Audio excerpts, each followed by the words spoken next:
Recording by SS recording studio Bajitpur मनीगाछ।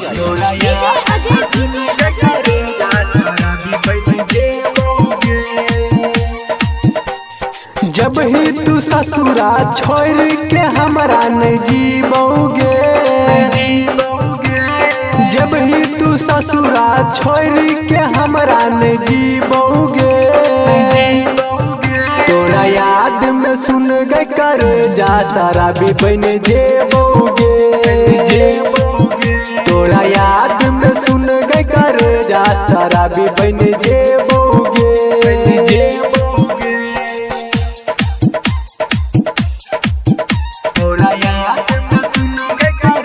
Recording by SS recording studio Bajitpur Manigachh.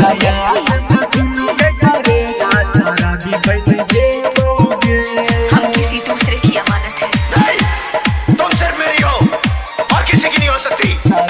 हम दोनों के बीच अगर कोई आया तो समझो वो मर गया। हाथ में मेहंदी रच बहिगे, दोसरा के नाम लिख बहिगे, सोचने ने रहियो सपना के तू माटी में मिल बहिगे। हाथ में मेहंदी रच बहिगे, दोसरा के नाम लिख बहिगे, सोचने ने रहियो सपना के तू माटी में मिल बहिगे। टूटल दिल के कोना करे जा हम सटबोगे, टूटल दिल के कोना करे जा हम सटबोगे, तोरा याद में सुन गए कर जा सारा भी बन जेबोगे, तोरा याद में सुन गए कर जा सारा भी बन जेबोगे।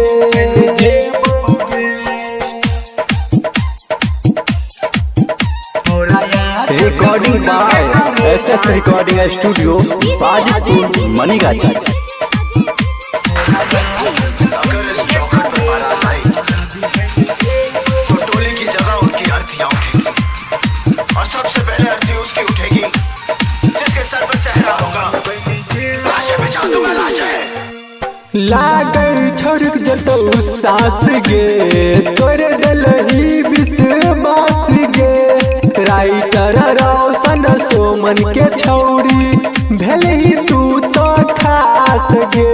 लागल छोड़ जतो सास गे, तोरे दिल ही विश्वास गे, राइटर रोशन सुमन के छौरी भेल ही तू तो खास गे।